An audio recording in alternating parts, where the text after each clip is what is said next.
This. None of us really know what was going on, but you have to look at a person's eyes. Their eyes will tell a true story, but a lot of us cover up with dancing, happiness, razzle dazzle. But what happens when the lights go off?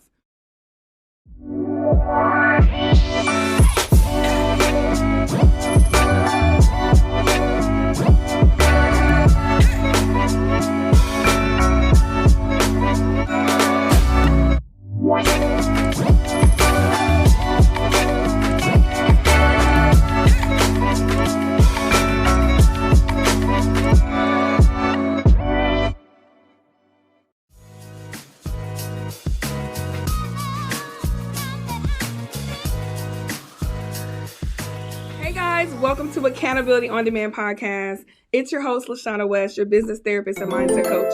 And today we are doing Entrepreneur on the Rise. And I'm so excited to be here with my special guest, Marquita. Marquita, introduce yourself for the people. Hey y'all. My name is Marquita Beyond. I'm a host of the Pink Link podcast and also a life coach from Jackson, Mississippi, Jackstown. Period, poo. So here's the deal. Entrepreneur on the Rise is all about you. And the reason why I host this segment is because I want to know about the secret silent killers. What is that? It's the ones who are doing their thing, but nobody knows who they are. Maybe you don't have 20K followers. Maybe you don't have 100K followers on TikTok, but you're still making an impact. So tell me, what made you get into the line of work that you're in regards to hosting your own podcast and also being a life coach?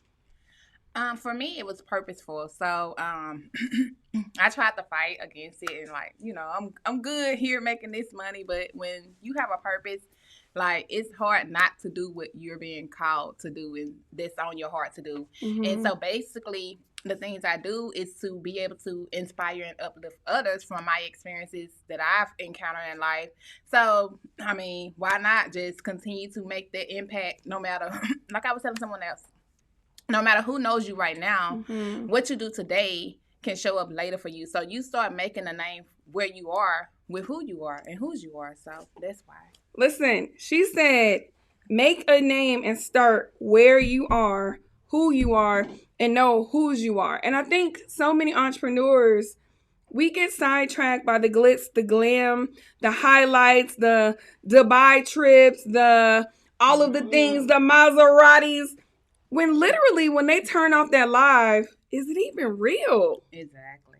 Right? And the reason why I'm bringing this up, y'all, is because, there's so much going on in our lives. Parenting, entrepreneurship, building a business, 9 to 5, side hustler, mental health.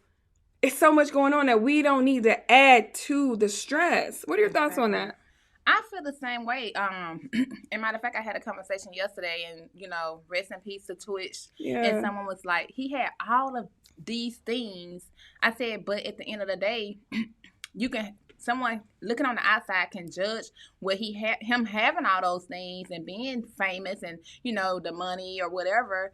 But mentally, it starts with what you have here, your mindset. You can have billions, and you if you're not here mentally capable and stable, then it doesn't matter. So that's why I do what I do, because I've had times when I wasn't where I should have been mentally. And right. I know the process it took to get here, and it's a daily process. And so that's why I do what I do. So. Listen, I have 20 years mental health experience. I literally know exactly what you're talking about. And the thing with Twitch is this. None of us really know what was going on. Right. And I looked at social media and someone said he looked happy with all the dancing, but you have to look at a person's eyes. Their eyes will tell a true story. And so I went back and I looked and I'm like, again, we don't know what's going on, but a lot of us cover up with dancing, happiness, razzle dazzle. But what happens when the lights go off? And since we're on that topic, the suicide rate is very, very high with African-American men in regards to completion. And I think a lot of us struggle with asking for help, whether it's, can you do the laundry today? Can you take the trash out? Can you pick up the kids? Can you be on my podcast? We don't want to ask for help. Where do you think that comes from? Ego, pride. Speak on it. Pride, just feeling like, or maybe it also can come from being told no maybe so much. I know at one point I found myself not wanting to ask for help because, you know, if someone told you no so many times, you start staying stuck on the no's that you've gotten instead of releasing that and then opening yourself up to be able to be vulnerable enough to still ask for their help if you need their help. So I had to come back to a vulnerable place to start asking again myself. And that was because, okay, I let the no's get me in my ego of, okay, well, you know what? If they didn't help me, I'm not going to be asking people for help. But that's not the way to go about it. Asking for help is liberating. You know, it's freedom. It's power in being able to go to someone and being able to open up and just say, hey, I need help with this, and being okay with whether they say yes or no. Most definitely. I tell my clients that asking for help is actually a strength. Yes. Because when we're vulnerable, that helps us to tap into something deeper that we've been compartmentalizing, right? And at the end of the day, it all goes down to childhood, period. Whether you're confident, whether you're not confident, whether you like asking for help or whether you're like, man, I'm not asking for help. Ain't nobody gonna help me. That all stems from childhood, and we drag the unresolved trauma into the current, and then we continue to have the problems. As a life coach, I'm sure you see this in and out with your clients. But the thing that I want to share with you guys today is a closed mouth don't get fed. Moment of silence. If you do not ask, you will not receive. No one knows what you need or what you're thinking, right?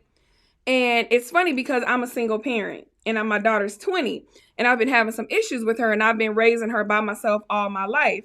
And so when I had this issue, I'm like, I'm not even going to tell her dad about it because I haven't ever had to ask for help. But it's funny, I'm asking for help now.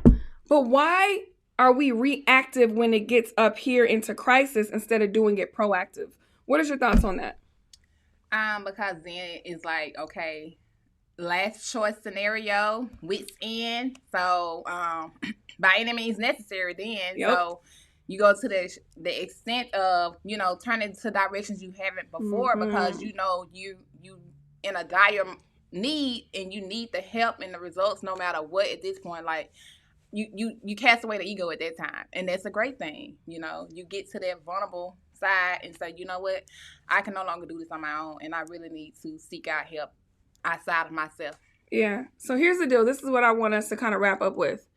What if we were proactive with getting support, asking for help? And it's not always about, oh, I want to hurt myself. It could be as little as, I need help with my marketing. I need help with my social media. I need a coach. I need a trainer.